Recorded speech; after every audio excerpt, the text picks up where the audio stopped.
Hello, everybody, and welcome to episode 3 of the Hogcast podcast. I'm joined here with my two comrades. We've got Mr. Rob McKelvey, indeed, and Monsieur White. You're righty. Yeah, so bit of a shorter crew than we normally have, but thought we'd just get the episodes on the roll while we still can. And we are going to chat today about hopefully a slightly shorter episode than usual. It's going to be about doubles, wonderful game format system that I spent a lot of 2024 playing, especially at tournaments. And I've not really had a massive chance to do it since. So I'm turning to my two teammates to give me a bit of a rundown and a bit of their perspectives and see how doubles has changed in the new edition and how things are all panning out with it. So without further ado, but before we get into it properly, I'm remembering we've got formats now. We're going to talk about how good we are as a team. Formats. Yeah, we're good at this game now. Apparently, well, we normally are at this month. I mean, we've got a PowerPoint this time. We've got a True. format. We figured out how to share PowerPoint successfully. That's a great start. Hopefully, it's legible and everything like that.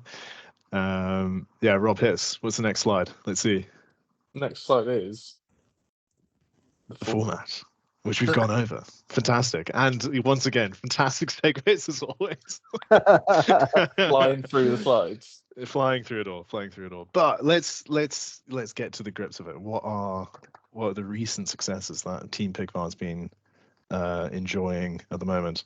So yes, we've finally got the first W of the year for 100. There's only so many of them, and we've got one under the belt, which is fantastic. Good on Mr. Tom McCon with repping the Three Little Piggies at the Grey Havens, which goes a team consisting of myself, Tom McCon, and Jakob. Although, in fairness to Jakob, he was the lowest performing member of the Three Little Piggies that weekend, because I got a podium as well. Yay! You finally got your 100th podium, which finally we were all slightly even more delighted about than Tom McConnell winning number one, because yeah, he's done at it this before. point he's just so ridiculously good at the game. At this point, it's like, oh, surprise! Keeps flexing on the rest of us. But yeah, did a couple of funny stuff with Khandoon. Had a good time. It's clearly overpowered, needs a nerf. Maybe make Aldrich fight 6 or something all the time. Clearly it was too overpowered. Or strength 4. Because he definitely couldn't be strength 6 with as big as muscles as those. Anyway, I'll save my Khandoon rant for another time. But yeah, it was good fun. It was good fun. Oh yeah, emergency podcast. But yeah, Rob, what happened in other doubles recent successes in history? Yeah, so me and Arash and other Rob and Sean were there as well. I think that was it for us. Tom was there as well. Tom was there as well, of course, yeah. Chris Ryder, basically honorary Pigvar at this point. Yeah. Well, at the start of this year, I set myself a nice target of beat my last year's season score and podium at an event, and here we are on the 29th of March, and we podiumed, came second at Clubbles, which was a lovely weekend, and I'm currently 1.88 points below my last year's season score. So excellent. Which is particularly impressive when you remember last year's season score was 6 total. This year it's only 5. Which is annoying because I've been to 6 events. So my lowest, my 6th event was an absolute car crash, but I would have beat it if it was counted at this point. But I'm gonna have to wait until my next event, which isn't until May now. So yeah, but we'll get there. We're very close. So I'm not quite sure what I'm going to do for the rest of the year targets wise, because I've kind of already beat my targets. Just retire. You peaked. Peaked. MSPG first podium. We went 4-1. Only lost the first game, which was. I mean, we've got a thing. We'll go through the list in a bit, but there was some absolute memes in that game and in that weekend. But we had a good laugh. yeah, good shit all around, basically. Excellent. Yeah, I was sad to miss out on Clubbles this year, but a long way for me to visit these days, which is a bit unfortunate. It's only, what, 6-7 hours on a train for you, Mark? It's not that far. Something like that. It's only 4 days. If you really wanted to be there.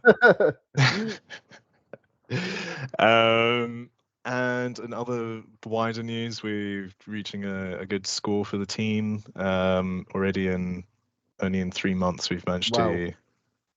We're doing slightly better than reaching a good score, because officially, Team Pigmar is top of the league.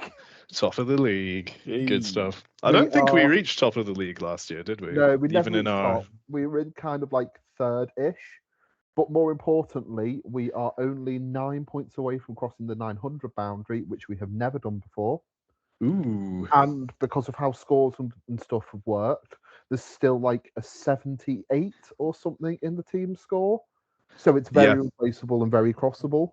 I think so. There might not be counting Tom's. Oh no, that would be. Never mind. I forget you only contribute 2 scores to a team. Yeah, you only contribute 2 scores, unfortunately. So I do feel a wee bit like, I don't want to say it, but you didn't have me in the team last year. But also saying that with Tom going off winning hundreds and 90s like it's nothing, I do feel a little bit like that Ralph Wiggum meme, which is, I'm helping. Well, I mean, the thing is, you are currently contributing 2 scores, so we can't really complain. But it is only March. And excitingly, other Rob almost also contributed a score, which is fantastic. Other Rob was 3 points away from contributing a score. 3 points away. Oh, what a man. Rob got his first GBHL podium, singles podium ever. Which is shout out to Mr. Howard. Shout out to Shire Fantastic.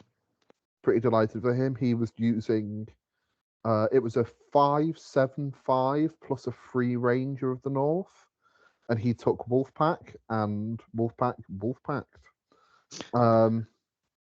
I may be taking it to a 90 later in the year now as well myself. There's a nice 400-point 90 coming up, where Wolfpack looks extremely tempting. But yeah, so big shout out to Rob. We've had a couple of other podiums in there, but we didn't think kind of throwing them all up. Ryan's had a couple of 80 podiums. I think a second and a third. And Tom McConnell won another 90 as well. So we're doing pretty decent. Yeah, it's good stuff. Good to see. Doubles, delightful, dreaded. So doubles have had a bit of a. It's got a bit of a reputation, I think, for being not massively competitive, which we'll dive into, I think, a little bit further on in the podcast. But what we kind of wanted to look at is what makes it so. What makes it a unique format compared to singles? I mean, apart from having twice the number of players, but what does that make army lists look like for doubles? How does the scenarios play out and stuff like that? I find it with the new edition, it's kind of completely changed the way that doubles works, hasn't it? I mean, I only did 2 events the last edition before it all changed. One of them was the doubles, which I got my first ever wooden spoon at. And it seemed to work a bit more like cohesively when it was the last edition with the Alliance Matrix and everything. It was like, this is how doubles works. Whereas now you either just take one list, or there are events. I think there's one coming up in the Midlands soon where you can take 2 separate lists together, and I think you share army bonuses or something. But then you just have this open window basically of like potential for just really cursed lists, and which I suppose could be quite funny, but also like if you're there trying to take it a bit serious and trying to take a more serious list or whatever, and you're getting slapped by like, I don't know, Balrog and Uglug scouts combined kind of situation, it just I don't know, I just think that's just it feels like it's harder to manage it now than it was the last edition from my very limited scope. Obviously, you guys will have a lot more experience with it than I have, but Yeah, the Alliance Matrix really lent itself quite nicely to doubles, and it reflected a lot of what people would normally do for it, which is bring two sides of people's collection together into an army. Whereas now, with everything being in the Legendary Legion funnel, then it's a bit harder to pass through. But it's not to say that you can't still have fun with doubles. So we have identified some key talking points that we thought would be useful to discuss for doubles. So as Rob's alluded to, a list format, whether we go for a mixed doubles, a single army doubles, the merits of all of them, and perhaps the weaknesses as well. We want to touch on the double scenarios as well, because we see a lot of doubles events don't actually use the double scenarios or don't use all of them. Why some are good, why some are bad, how they could be tweaked, and what we think of the format there. We also wanted to discuss, do we actually think doubles is competitive? And then to lead into that, what would we change about doubles? So kind of on the first topic, and I'll let other people jump in here as well, but I'll start with my thoughts. So I think on the topic of whether it should be single army, mixed armies, or mixed armies but bonuses don't carry, which I think are the three options I've seen floated the most, my natural preference is to lead towards single army. And the reason my preference is to lead towards single army is that the game and the edition is balanced around single armies. So because of that, I think the using single armies works because the game is designed to use that to work that way. And ultimately, I'd on a more sort of soft point of doubles. One of my favourite things about doubles is that me and Rob always go into doubles every year together. Is that we go out, we have a massive sesh where we decide what army we're doing and we buy it on that night. So I really kind of like the collective kind of feeling around that of doing something together as a project, working on something together. But I'm interested to get what everybody else think about that. Do they lean one way or the other? Yeah, building the army up as a pair is really nice. I do respect that.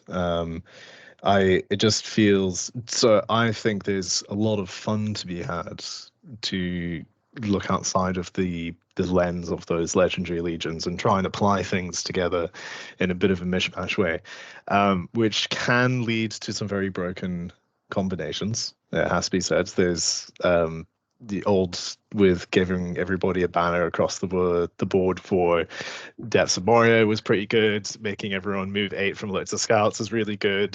There's some really fun ones there. And to toot my own horn with Condoom, although shout out to David Clubley, he came up with us. If you have Depths paired with Condoom, or Condoom paired with loads of scouts, actually. Loads of scouts and Condoom, that's a potion mix, because everyone starts moving 8, everyone gets +1 on the charge. Everyone's got a big 6-inch juicy banner. It's terrifying, frankly. So maybe one day I'll bust out that combination. But yeah, so you can do some really fun stuff with it. I don't think anyone's going to say that's that's awful to play against. To see, I don't know, taking something like the Shire, where all your heroes reroll fate, and pairing that with something like, I don't know, Army of Thror or Lothlorien or something like that. Yeah, oh goodness me. You can have some proper silly combinations and really get to experience a fun side of the game that the developers weren't necessarily intending to happen. Which I get isn't necessarily the most competitive, but it definitely is the most fun. Yeah, it's interesting because, like I said, I mean, I did that one doubles event at the end of the last edition, and it felt like it was so much more clear cut. This is how you do doubles, and I think I do agree with Sean. Part of me wants to say like mixed like with bonuses not carrying over is probably the best way to do it, but the game does feel like it is obviously more skewed towards single army now, so it's kind of like one of those where I think unless the TO or whoever's running the event is going to take the time to try and filter out some of the more cursed combinations, like single army is the best way to sort of play it, just to make sure everyone has a good time. Because there are some really messed up combinations you could do in there. Like you said, I mean, you wouldn't even think that like Lurtzer Scouts or Uglug Scouts with Karndun is particularly a cursed one, but when you say that, everyone gets +1 to fight on the charge, everyone gets a 6-inch banner. You've got fight 5 Uruks on the charge.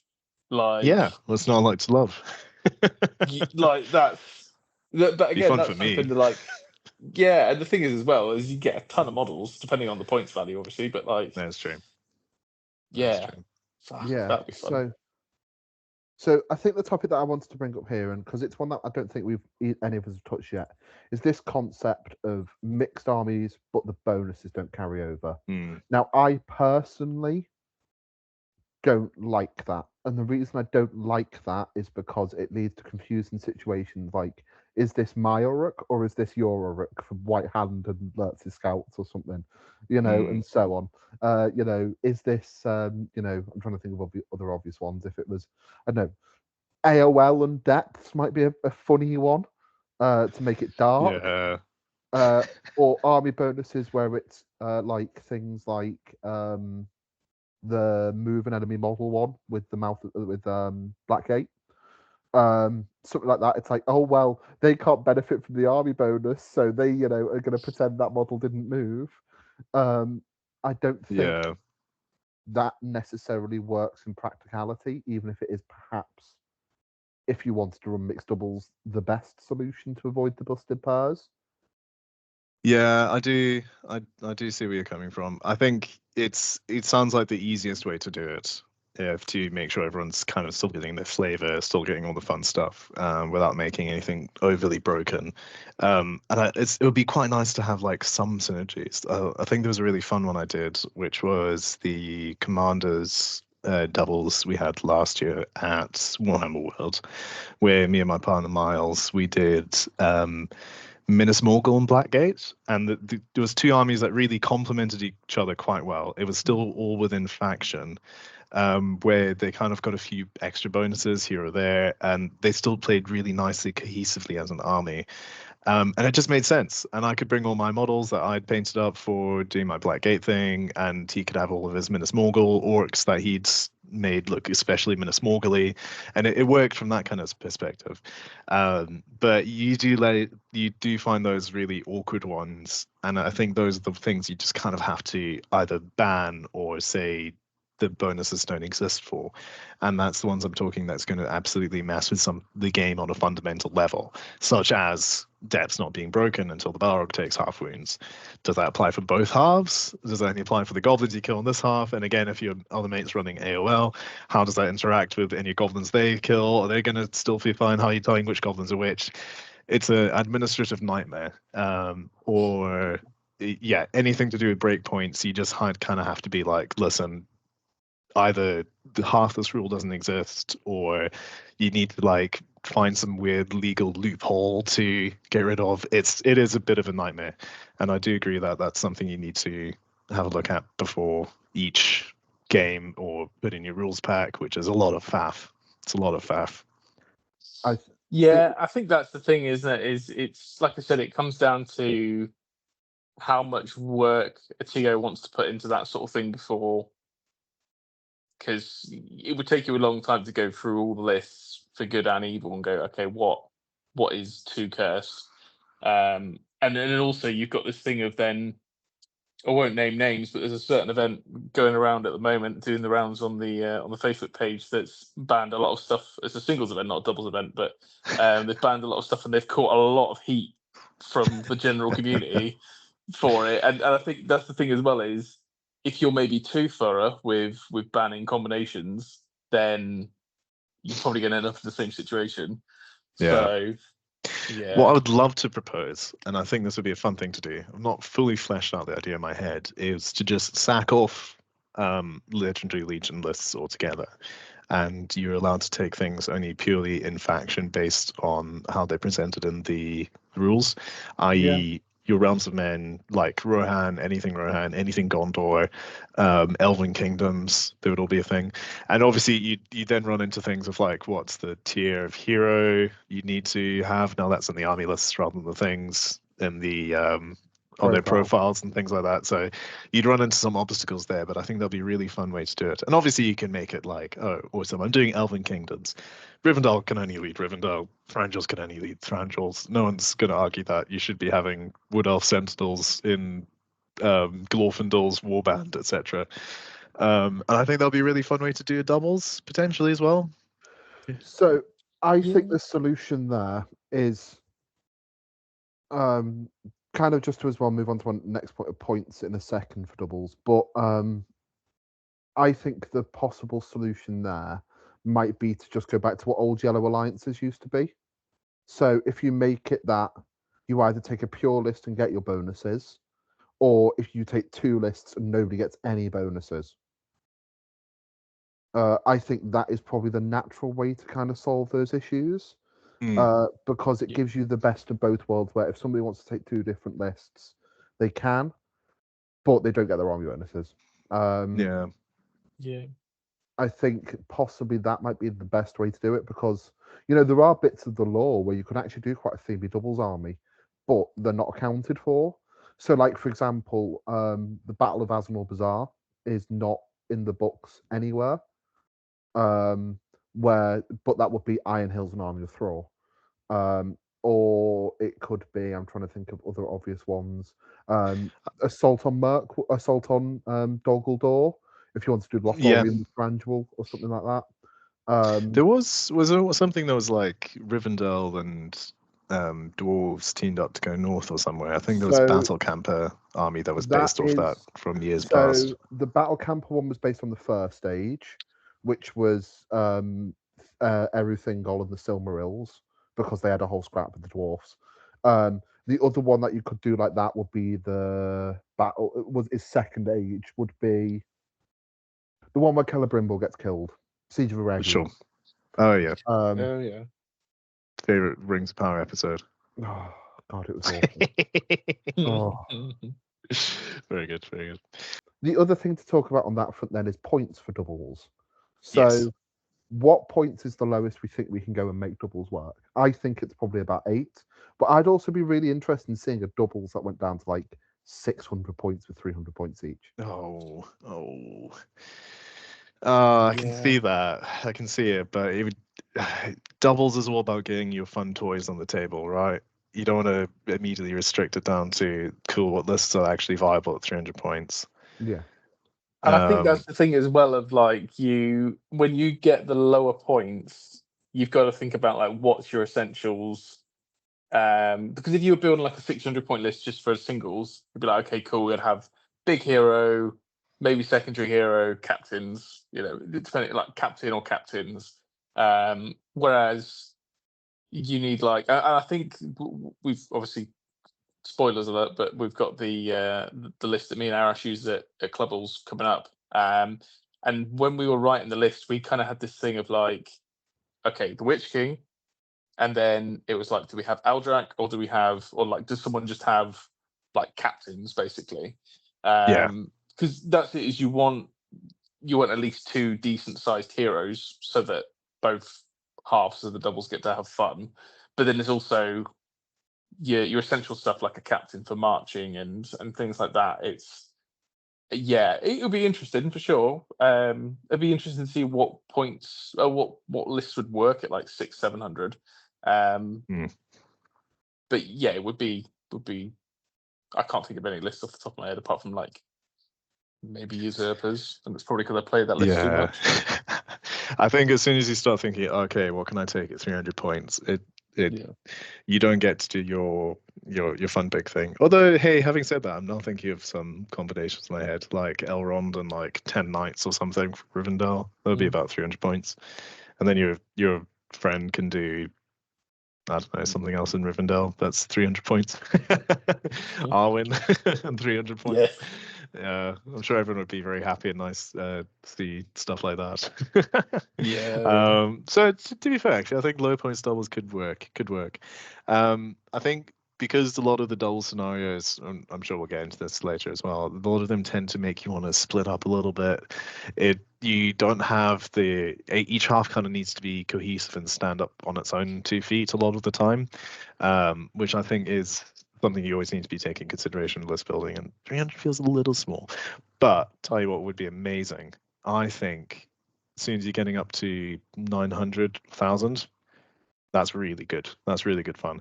Both players get really reasonable, great sized armies, they can really get all their basics and maybe something a little bit fun, and it makes the games nice, big, and epic. Yeah. Yeah, so we agree more or less, because I agree with most of the sentiment there, that I think the doubles only really kind of works at higher points. I think Yeah, it's what gives satisfaction to both players and also gives more on the board. it does. Yeah. The worst thing with doubles is if one player gets wiped and has to sit there and watch the other play. We Yeah. had this at Clubbles where I can't remember what the last game was on the first day, but we played against Chris Ryder, and his half was a Mummock and some lads on top, and then the other half was Amda and a bunch of cataphracts and some infantry, and it was, is it Duel of Wits, the one that's like kind of not quite Contest of Champions but kind of deploys like it? Yeah. Where like the leaders warband's in the center. And luckily we won the roll off for board edge, and one half of the center had a bit of ruined terrain in it, the other half didn't. So we were like, okay, well, the Witch King is absolutely going in the terrain to stop the Mummock. Basically, we would have basically lost the game turn one, because the Mummock would have just plowed through everyone, and then I would have been sat there with my half at the back like, okay, cool. But yeah, like that was it. And then basically Chris spent probably the best part of an hour and a half just watching. Yeah. Moving like, I think like 2 models survived the fall from the Howler. And it was just like, cool, do you want to move your 2 models, Chris? Yeah. And that's one reason to build an army that works for both people. You get to do nice fun stuff. So that's a good point, talking about Duel of Wits there. Yeah. What kind of scenarios do you kind of expect to see at a doubles event these days? So I'll kind of take the lead on that one, because I've got the match play guide in front of me. Now, we have an inherent problem with double scenarios, which is 3 of the scenarios are great or work quite well, and 3 of them are awful. So okay, tier list, Golden's Game Star, what are we seeing? Okay. So No Escape, which is the kind of the barcodes in the middle. Yeah. That works quite well, I think. Total Conquest, which is the contest style deployment with it was Total Conquest, not Duel of Wits. So with Maelstrom.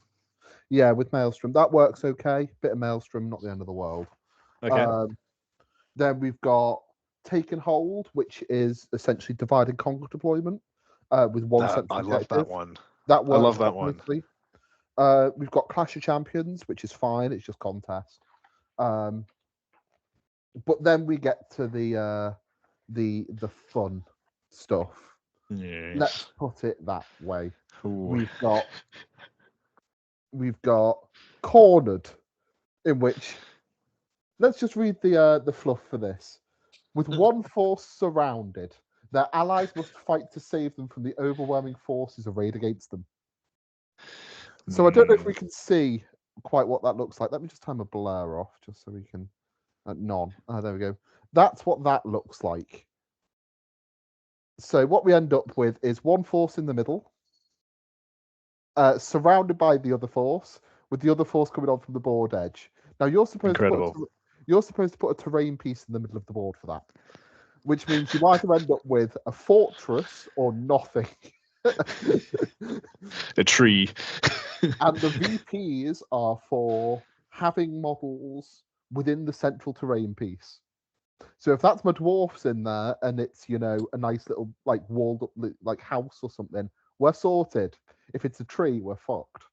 Then we get to Duel of Wits, which Duel of Wits is essentially doubles Fog of War, except it's crap because it's nominate a hero to kill, but don't tell your doubles teammate what it is.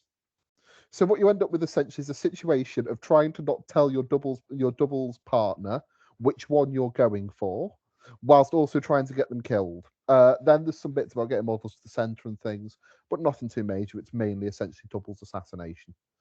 So what we have is we have a middling scenario, which is the contest one. We have 2 quite good scenarios, and we have 2 god-awful ones. Now, what that tends to commonly lead to in kind of doubles packs is that the crap ones just never get selected. They'll do pre-selected scenarios, or they'll do some mix of doubles and singles where they take out the crap ones. Yeah. Now, I personally lean towards mixed. I think it's nice to play the different scenarios, but it allows you to filter out the crap ones while having enough games, and it also gives you some scenarios where you actually play together, which is nice. So, for example, at Clubbles we had, what did we have for the singles ones? It was Sights of Power, which is a bit rogue. We had it was I can't remember the other ones. Divide and Conquer, wasn't it? We had Divide and Conquer. Yeah, I think so. But So yeah. you guys had Divide and Conquer and the Take and Hold one? No, we didn't play Take and Hold. Okay. We played a modified Jewel of Wit, which is the crap fog one. I see. Yeah, So- this is what I was going to say, is that one thing that Dave did a really good job on, I thought, was the modifications to the scenarios to make them a bit more playable. So Jewel of Wits, I was wrong before when I said about it wasn't Jewel of Wits I played against Chris Ryder. It was that was the first game the following day, and it was you and your teammate pick one hero to kill, and then the other hero is your opponent's general, which I thought made a lot more sense. Because like I said, then you haven't got this thing of you're not supposed to confer with your teammate beforehand about which heroes you're picking. Because I'm assuming, obviously, the fool there is obviously you both pick the same hero, and then you don't get access to the second load of points. No, you do get the second load of points by getting it accidentally. The issue is fair. if you've got, say, a Ring Wraith and you turn what. Well, we'll go through what happened in a doubles game which me and Ryan played. Which this was back in the wee days when Ryan wasn't better than me at the game. So we deploy. We're playing that Jewel of Wits one. I've got a nice Orc captain in compel range for compel. I've got a Wraith and Shagrat. Nice compel range. Come to Shagrat, knock him down, bang him. So I've very clearly set this up, even though I'm not actively trying to tell Ryan this. I'm hopefully telling him this. So turn one, compel, kill him. I go, right, cool, we've won the game. Ryan then turns around 5-6 turns later and goes, at the end of the game, goes, my target was Raza, who was behind a bow block. But it's very hard. The point being, it's very hard to not even accidentally telegraph it to your doubles partner who you're going for. Because even saying little things like, oh, I think you should spend a might point to wound this target is probably telling your opponent something. And things, or telling your doubles partner something. So it doesn't work as a scenario. But kind of moving on from the double scenarios generally, we have a mix of good scenarios and bad scenarios. So I personally, and I'd be interested to get you guys' thoughts on it. I personally lead towards a mixed pack. I think the mixed pack works well and works fine enough. Yeah, definitely. I'd agree. I think if you're doing like a big tournament as well, like if you do all 6 of the actual double scenarios back to back to back to back, it's a lot of stress a lot of the time. Like it's not a lot of them let you actually play with your partner. A lot of it tends to be playing by yourself and your opponent on the a lot of it's playing by yourself, and you get to play against one of your opponents, and your opponent plays against your partner, and you kind of chat, and you'll maybe talk about how much might points you're using. But apart from that, at the end of the day, most of it does tend to be, I'm the person that's in the middle doing X, Y, Z. You're the person on the outside doing X, Y, Z. What having that mix of scenarios does lets you build a army that works for multiple levels. If you're doing your one straight from the book, you can really have like a really nice battle line or something like that as you kind of want it to be. So there's lots of potential for stuff in that direction, I'd say. Yeah, definitely. So kind of moving on, and it's kind of more of a broad point, is do we actually think doubles is competitive? It depends. Like I said, I think it depends if you are changing things or if you are just going by. If you're just going by the 6 in the book, I don't think so. But I think if you are changing some of the single scenarios and making them double scenarios, I think it definitely has a lot more to it. It's almost, in my mind, it's almost kind of like they wrote all the single scenarios, and then they were like, okay, so we need to make some double scenarios that need to be not quite the same, but also kind of the same, but doubles. And yeah, like you said, Sean, I don't think there's only like 2 or 3 of them that are worth playing in my mind. Yeah. I think the big issue that none of the double scenarios have really changed since the editions changed. There was a lot of potential for them. It does have its merits as a format, especially competitively. But when a lot of the scenarios are, if the best thing about it is one army has to fight against another army on the other side of the battlefield, and the same happens on your side of the battlefield. What's really useful for it is having a nice, fast-moving army that can get to places where it needs to be faster. That hasn't changed. Your really fast-moving cav armies or big flappy monsters are still going to be as effective as they are in the normal scenarios, with the added impact of the VPs really, really suits being able to kill off one person's army before they can react, before their teammate can really help them out. So I think it is competitive with caveats. If there's ways you can make it a bit more of a level playing field, whether that's by allowing mixed doubles, I guess that's the best way of putting it, mixed doubles with multiple different army lists, or a nice high enough points value that stuff like that doesn't matter as much, that you can take more tanky troops to last until your opponent, until your teammate gets there to help you out. I think it can be competitive, but more often than not, I think it's good 80 material, frankly. Yeah, I agree. So I think ultimately, the thing that it kind of holds doubles back from being kind of more properly competitive at the moment is ultimately the scenarios. Yeah, I think there's really good potential there, and I would challenge anybody to try and write some really nice ones for a 90 next time you have the inclination to do your doubles around there. David How Clubley, often? David Clubley. Yeah. You've got a year. Write some good stuff. I'll come down in that case, and that's. How often are you guys seeing doubles tournaments being ran overall, would you say? It's only I think there's one up here 2 years ago, and there's not been one since, and I don't think there's planned to be another one this year. Well, you say that. It's funny you say that, because me and Sean, the last 24 hours or so, have been sweating lists for it for a doubles. Yeah, 90. we've been got our eyes on another doubles. Very good, very good. In the coming months. Is this Mr. Evans thick and thin? It is. I'm the thick. I'm the thick. He's the thin.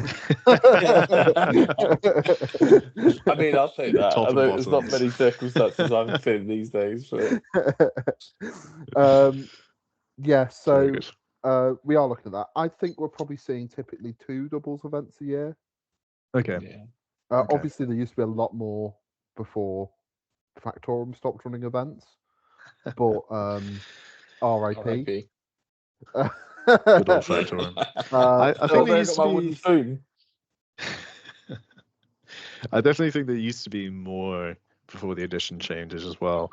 Whether that was maybe just fatigue from singles at the end of the old edition, or just maybe it was a slightly better last edition. Hard to say. Or again, people like being standing side by side by friend and having the alliance matrix, which really helped stuff in that direction. But who could say? Who could say? That's it. I think the alliance metrics kind of just encouraged the creativity of putting lists together and stuff, didn't it? Whereas now it's kind of a bit of a grey area. So, what kind of lists would you be able to see at a regular doubles tournament?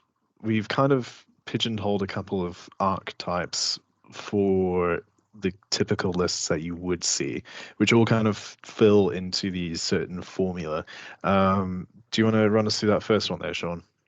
Yeah, so I've just thrown these together. Guys, don't take these as serious doubles lists. We're not here to sit here and go, oh, but that could be if you drop That one could of actually those be, knights, yeah. you could optimize the points in A&O's Warband and do all this. These lists are very much meant to show off what I think are the 4 archetypes of lists that you see at doubles. So kind of on the first slide here, we have probably the most initial one that you see, the one you see the most common, the one that people tend to lean towards, which we're calling the double big hero list.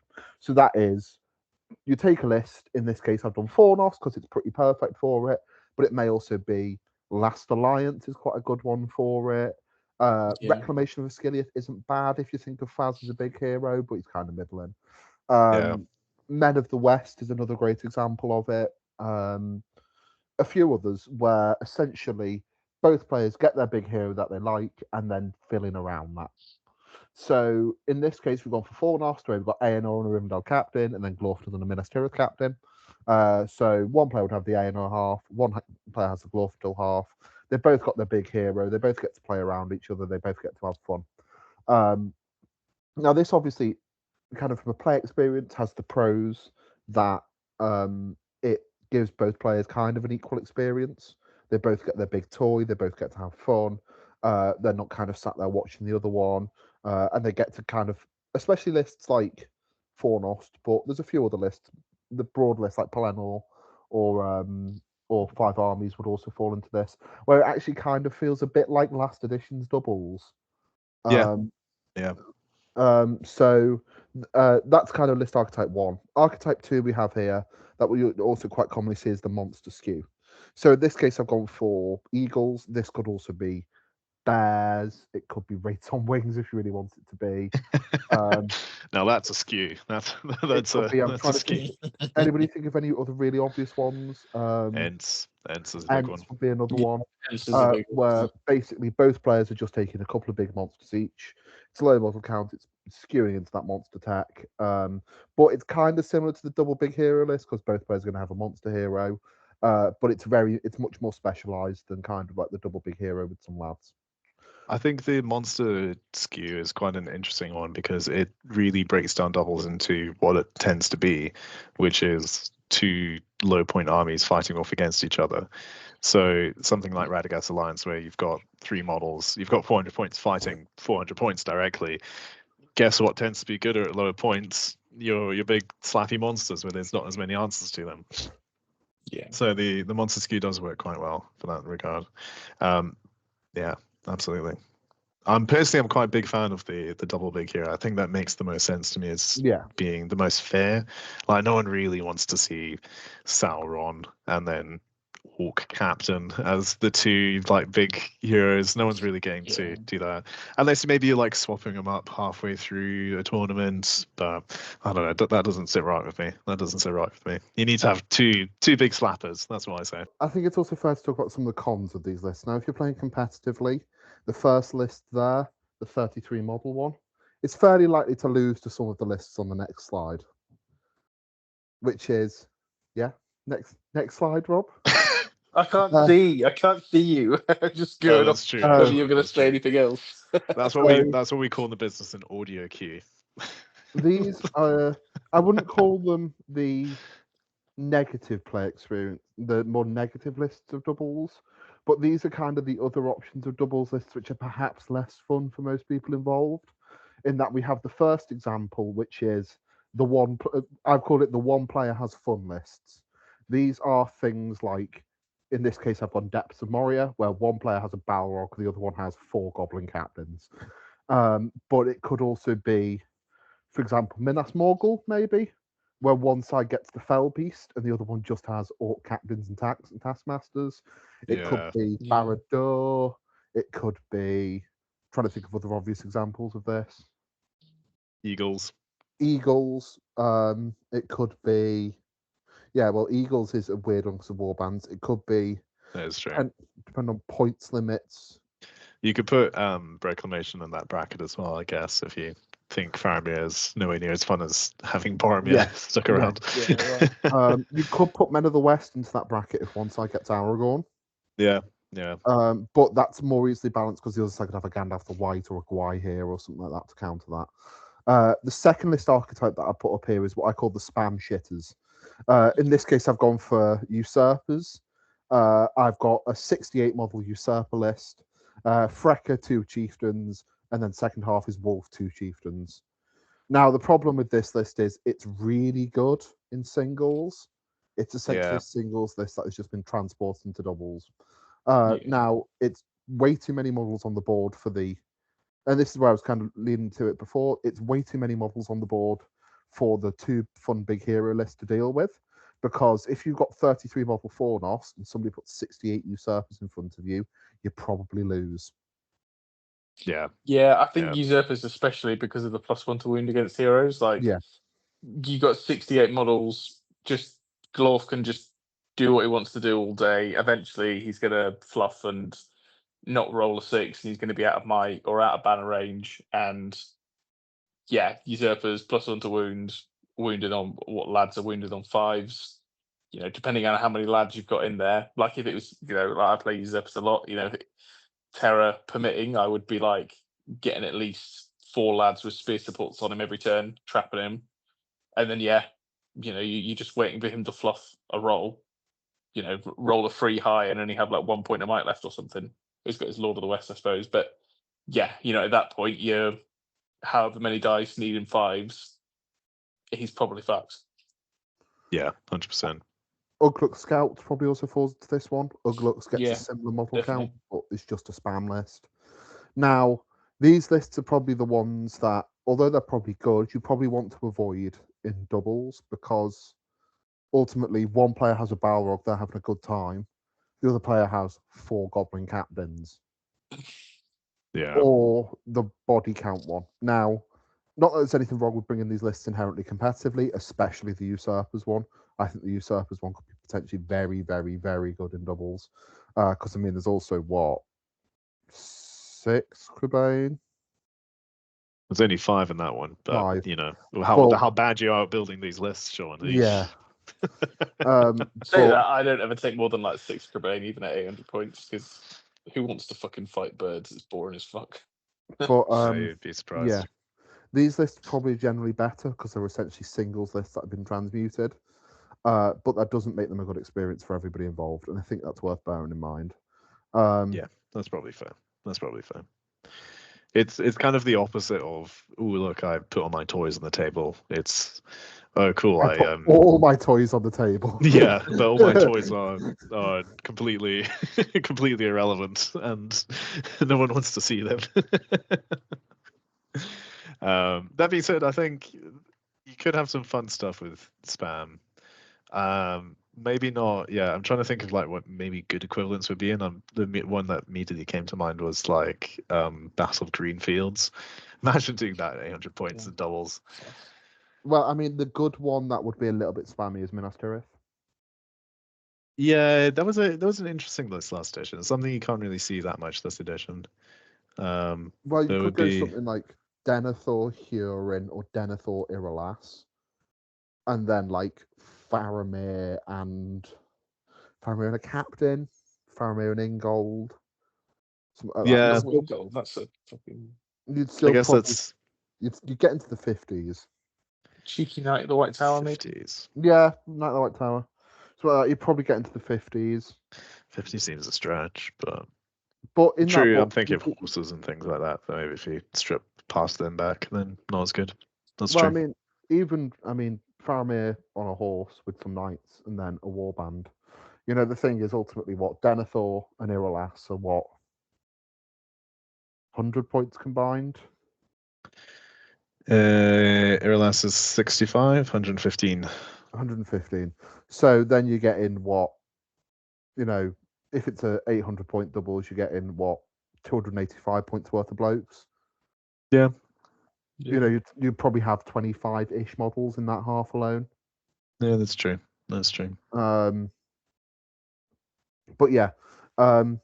So these are the lists that are perhaps less typical to see in doubles, but do exist, and I think they're worth talking about. And I think they probably are the 4 archetypes we see: the 2 big heroes, the monsters, one player has fun, and the spam shitters. Yeah. What archetype do you think your playstyle leans into more? So whenever I've done well at doubles, which has mostly been me and Arash, we've always done it with typically the 2 big hero list. So we took Fornost on one event, and we took Last Alliance with Elrond Isildur on one list. So I think maybe that's just me as a player, but I think that kind of suits me more. What would you count our when we did the Bilbo's birthday and we took Erebor Reclaimed? What would you class that as? Because it's only really Thorin was the big hero in that list. Well, wasn't no, he? we had Gloin as well. Yeah, I suppose that's probably a more soft version of the two big heroes because we have Thorin, Gloin, Botha, and Ori. Yeah.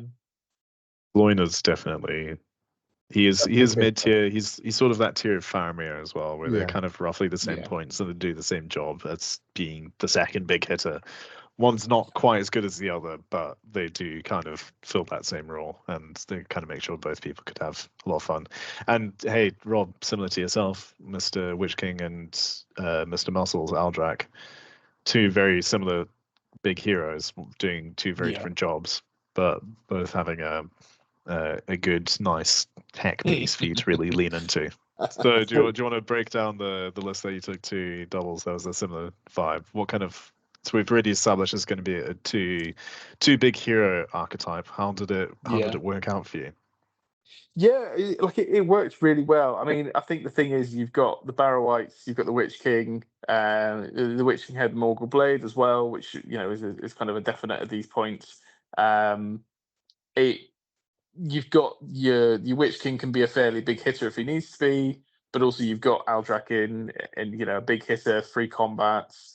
It was just a lot of fun, really, and being able to shut down those heroes and then maybe get like an Aldrak into him, and then look, I mean we did it one game where we played against Riders of Théoden, I want to say it was. Don't think it was Kingdom of Rohan, and Paralyzed Théoden, he's off his horse. Aldrak had killed the previous turn. He free combated into Théoden on his arse. And it was just like, hi, here's Aldrak needing, I think he still needs 5s, doesn't he? But it just worked really well. I mean, the only thing we lost to is Usurpers, which kind of goes back to what you were saying, Sean, about like the two big heroes will probably lose to the spam lists because it was Sites of Power and we just couldn't get enough lads where we needed to get them compared to however many, like 60 odd hill tribes. It was good. Do you find with the two big hero lists it's quite a bit of an ache trying to get your two lists to have everything it needs to? Yeah. I mean, like looking at the list that we took, obviously only one half of it's got March, which did mean sometimes I think it was Duel of Wits, where it was basically we were very lucky where we played against Khazad-dûm and it was Durin, Marden, and two ballistas. That was the heroes in the list, was the two Siegerettes, and then obviously it was a modified, so it was Durin was one of the targets because we got points for general kill in this version of it.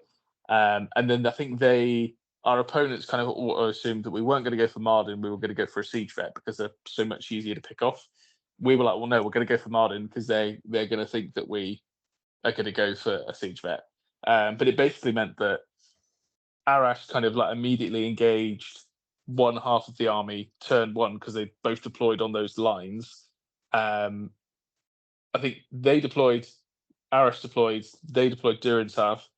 I deployed my half as far away from Durin as I could, and then just marched at the other half. I think you do have that thing of, in a lot of these double scenarios as well, where you do deploy diagonally, it's like, okay, both sides just munch one half and then just deal with the other half after. Unless you've got specific scenario objectives where you can't just do that. Like, because we played Fornos the final round, and the same thing, we were just like, right, we'll just munch one half and then we'll get onto the other. I think if you commit to that, it's pretty easy to win games sometimes. But one thing we struggled with was because the Witch King's half of the army didn't have March, so it was kind of almost like Arash just had to hold out for me to get there in some of the games. Yeah. I think to add to that, half one only has 3 might points. Yeah. Yes. So you're doing a lot with that. I wasn't playing half one. You're doing a lot of that. So just to kind of go into why this list did well at doubles, because it did. I'll let you speak about this, but this is my impression, Rob, and you can tell me if I'm right or wrong. Going into our list archetypes here, obviously you discussed it struggles with the spam, but it goes into the one player have fun and the monsters and the two big hero lists really well, because Angmar kills big heroes really well. Yeah. Like, I think this is an interesting list to look at from a doubles point of view, because not only does it play into the archetype of the two big heroes, but it also results in essentially countering those lists really quite well as well. Like you've got 10 will worth of paralyzes to deal with Balrogs or whatever. You've got 10 will worth of paralyzes to deal with your Gwaihirs or your Raddies or whatever. And ultimately that kind of plays simultaneously both into an archetype really well and against an archetype really well. Yeah, and I think that's the thing, having the 2 barrel whites is really useful because, like you said, you can just chip away at, unless your opponent's got like an infinite store of will, like a Gandalf or a Saruman or something with a Staff of Power. You can just sort of chip away, and I think it's kind of the most broken thing about the paralyze being on a 3+ is you can I can just chuck a 1 dice paralyze at this hero. They've only got 3 will. It'll probably come off. They'll probably spend at least 1 will resisting it. The next turn, rinse and repeat until the point where they've got no will left to resist, and you've got maybe 2 free wills still left to cast, and you just paralyze, get your Aldrak in. Or to be fair, at the point that they're paralyzed, you just get walks in, and you're laughing really. Yeah, they do a good job there. Just doesn't matter who's poking the person on the floor if they still get to win the fight and do the damage. And they're 50 points. It's mad. Yeah, absolutely. So just to kind of go over why this list did well in doubles, ultimately, why do you think Robert did well in doubles, and Mark? I think it was just the ability, like a big part of it's the barrel whites. It's the ability to be able to just shut people down. I think we didn't play against the Balrog, but I know obviously the Balrog's got 10 will and resistance to magic, but it is that same thing of, okay, cool. If you've just brought a big toy, like Chris Ryder did with the Mummock, it was like, okay, cool, we can just focus all the magic on, obviously I know Warbeast work differently with magic, but if you've got a big toy, just focus a lot of magic on shutting that down. And then at that point, a Balrog or a Mummock or something like that, if you manage to sort of limit what it can do with magic, that's half their army sort of taken out of the game straight away. And then, it's, you just can sort of deal with the other half at that point. Like, obviously, we didn't play a Balrog, but I would have been well up for playing a Balrog because, I think we would have probably done quite well against it. And I think it's also the specters, being able to mess with people's battle lines and stuff. And I think especially when you've got like an Aldrak where you can draw someone out of the battle line, put Aldrak in, free combat, he's off. Witch King with the Morgul Blade. Obviously, the Witch King can cast plenty of spells as well. And one thing that's really good about Host is obviously he doesn't lose will in fighting, provided he wins the fight. And I don't think the Witch King lost any will I don't think he lost a fight the whole weekend. We were lucky as well that he played. I mean, you'd have to ask Arash because he was the one looking after him, but I'm pretty sure he didn't. And I think also as well in this list, obviously he goes up to fight 7 against men, and we played against a lot of lists with men in, which again, we were quite lucky with some of the draws. And we just I don't know, it just works, and there's a lot of utility there in it. Host is a really fucking fun list to play. My take on it is, if you broke this down into its 2 halves, both of these are very good, reasonable 400-point armies that you could expect to see, and they both hold themselves up fairly well. You've got a lot of terror with the Harbingers, particularly in your first half, so you having the limited move, the limited might for your moves and stuff isn't as much of a hindrance, and a really good magical barrage to shut anything down on that side.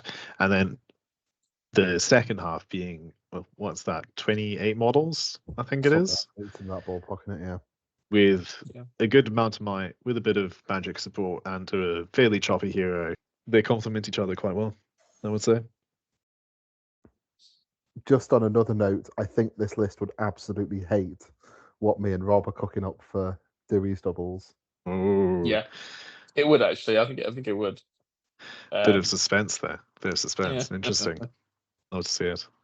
Well, with that all said and that all done, hopefully we've given you a bit more insight and had an interesting conversation as to what makes doubles fun and successful, or not thereof. At the end of that, what do you guys think? Is doubles overall still highly competitive? Is it more fun?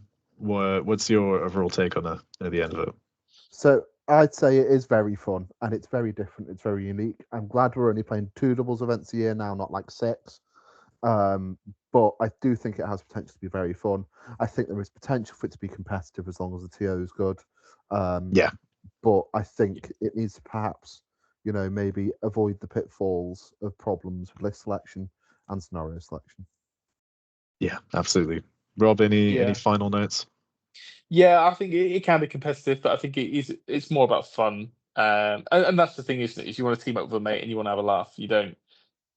I didn't. Me and Ash didn't go to doubles. We kind of had this running joke when we were chatting about writing lists. We were like, we're just going to run off the vibe. Like, yeah, if the vibe is good, then we'll just roll with it. If we win games, we win games. If not, cool. Like we'll have a laugh. And I think that's the kind of the attitude that people should go to a doubles with, because I don't think the scenarios we've got, like you said, unless there's a really good TO and unless they're doing like custom scenarios or amended scenarios, I don't think the scenarios are there for it to be sort of hyper competitive. So, and who wants to go to an event with a mate and sweat for a weekend? You want to go and have a laugh. Me. So. You're asking the wrong people, Rob. Asking the wrong people. Yeah, absolutely. What's better than fighting side by side with a friend? That's going to close us out. So thank you guys very much for watching. If you got this far, leave any comments about your favorite doubles list or doubles moments, or any thoughts you have about it in the comments below. Drive that engagement up and tell us how many typos are in this PowerPoint presentation as well. That'll be a good idea. Great. Have a lovely rest of your weeks, and we'll see you again next month for April. Bye-bye. Ta-ta now. Bye. Bye.